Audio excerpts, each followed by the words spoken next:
So, now that I've talked about Ratchet and Clank, naturally the next step is to talk about Jak and Daxter. You really just can't mention one without the other. Back in the day, Insomniac and Naughty Dog were friendly rivals. Obviously these days that sounds almost ludicrous in a sense, as Naughty Dog has completely given up on the art of making fun games and just wants to preach at you and teach you lessons an 8-year-old should know, like revenge is bad, and give you hours upon hours of cutscenes and show how desperate video games are to emulate movies. But once upon a time, Naughty Dog knew what made a fun game. It started with Crash Bandicoot, which still to this day remains possibly the most faithful transition from 2D platforming to 3D platforming. And after making a trilogy of games that were really solid, with the second in particular probably being one of the greatest platformers of all time, they decided to start a new franchise in the PS2 era. And sadly, Sony sold off the rights to Crash Bandicoot to Activision as well. And thus, Jak and Daxter were born. And once again, Naughty Dog tried their hand at 3D platforming, this time taking a page from basically every other 3D platformer's book. This is a collectathon, without a doubt. And if you don't like collectathons, honestly, you might still like this game, just because it has a lot of variety. But before we get into this further, do the things the algorithm likes. You all know what that means. Check out my Patreon if you want to support me directly. And without further ado, let's take a dip in some dark eco.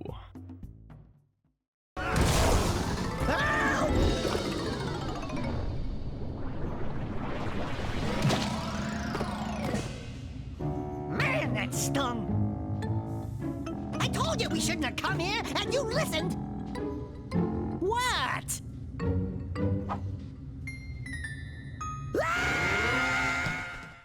I've always been a huge fan of 3D platformers. I grew up with them. So naturally, I really enjoyed the first Jak and Daxter. The sequels take the series in a completely different direction, which I'm pretty conflicted about even to this day, especially since the second entry has a lot of problems that people who haven't played it since it came out have conveniently forgotten. But that's the subject for a later video. Let's just stick to the first one. Much like Ratchet and Clank, this is about a duo of cartoonish characters going on a grand adventure to save the world, though I guess in Ratchet and Clank it was an entire galaxy. This is in a sort of fantasy world with ancient civilizations that had advanced technology, and you're exploring the world collecting these power cells and precursor orbs, which they're basically the jiggies and notes respectively. And yeah, a lot of this is going to feel familiar to you if you played any other game in the genre. It's very similar. Even the movement is pretty similar to a lot of other platformers. You can double jump, you can long jump, high jump. There's just enough combat moves to keep things interesting, even though functionally they all do the same thing. You can punch, you can spin, you can uppercut after punching, you can do like a dive bomb attack, and you can actually link these with jumping to like chain together high jumps with like these slam moves over and over again, and it just feels very smooth and satisfying. The controls are without a doubt one of the best aspects of the game. They're just very smooth. I suppose the only minor complaint I have is that you walk a little bit slow, but you can just chain long jumps to move at basically twice your speed, so it's not really a big deal. And yeah, I mean, the gameplay is pretty much the same as a lot of these other games. More specifically, it's like the Banjo-Kazooie style of 3D platformer. You go into a level, you complete the various objectives, explore every corner of the place, collect everything, and you can get it all in one run. No Mario 64, get kicked out of the level and the level changes. No, none of that. The game does have a little bit of backtracking, which is connected to the eco wells that you find.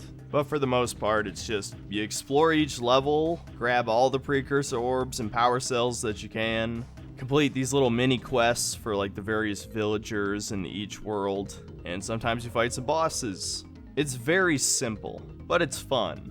The only major thing I would say that separates Jak and Daxter from most of the other 3D platformers at the time is that there are very few loading screens.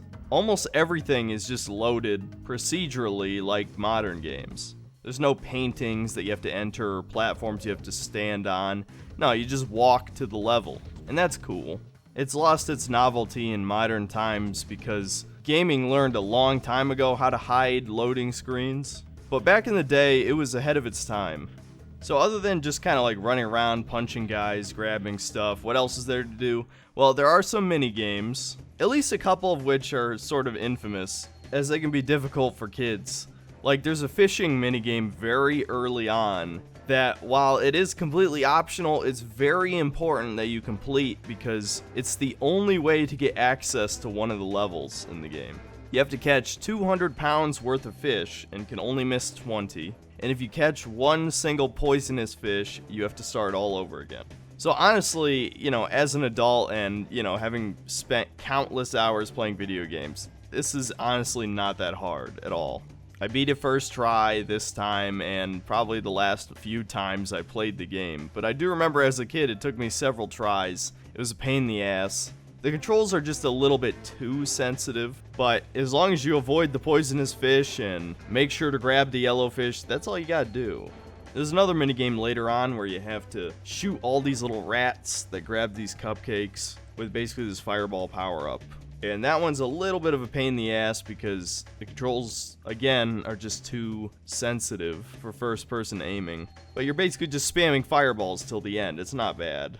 The main source of gameplay variety are basically these eco wells or balls of eco that you sometimes pick up, and each eco gives you a different type of power-up based on the element that you pick up. Blue eco makes you run faster, and you can power up any ancient precursor technology that has a lightning symbol on it. Red eco makes you more powerful, where all of your melee attacks have a larger hitbox, and you can take out most enemies in one hit. Yellow eco lets you shoot fireballs, which lets you break these metal boxes that you'll find scattered across the levels, and green eco heals you. There's also this flut bird that you can ride that jumps much farther and can also glide, so that's kind of fun, but you only get to ride it a few times in the game. And there's also a glider, which you just kind of race forward and you grab shit, and you kind of just run into stuff, and you can jump, and the shit that speeds you up. It's just kind of a nice little distraction. As for a story, there's really not much to speak of. Jak and Daxter go to this misty isle, and basically Daxter falls in a pool of dark eco and gets turned into a Otzel, and he's basically the comic relief character. I climbed the hill to take him on, but he pounded me like one tenderizes a yakao steak. Have you tried attacking him with your melodrama?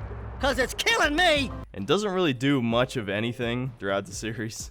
And so Jak and Daxter have to save the world from Gaul and Maya, who've basically taken most of the eco-sages hostage to mine this huge precursor technology and take over the world or destroy it or whatever, They're the bad guys.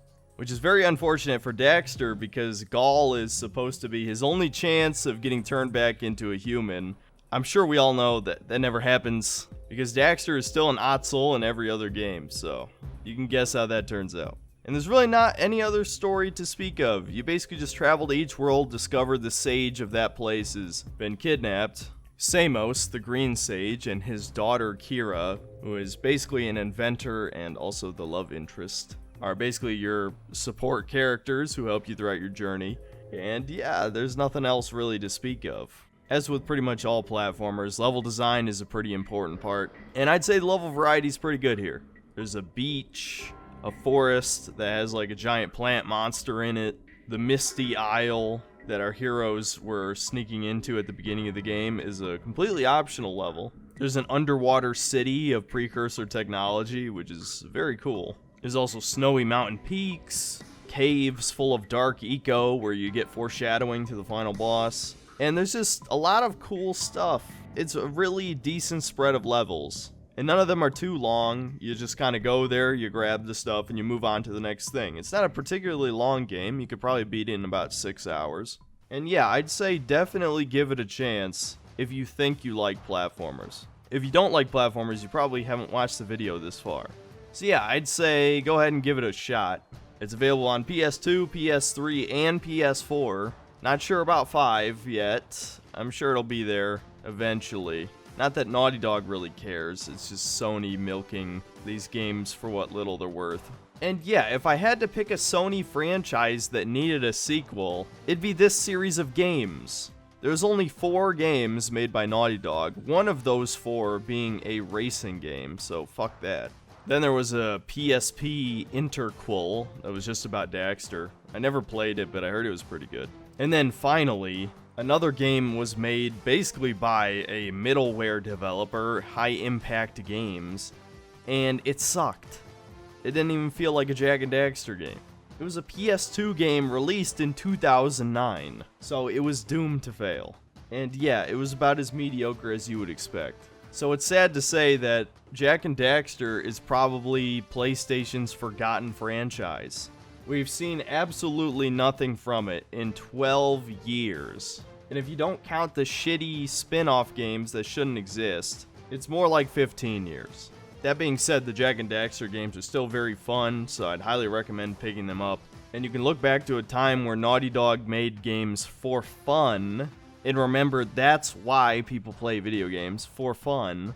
And maybe someday, if all this woke shit blows over, which probably not going to happen anytime soon, maybe they'll go back to making fun games again. But Daxter, now we can't change you back. Don't worry about me, baby. You know what they say.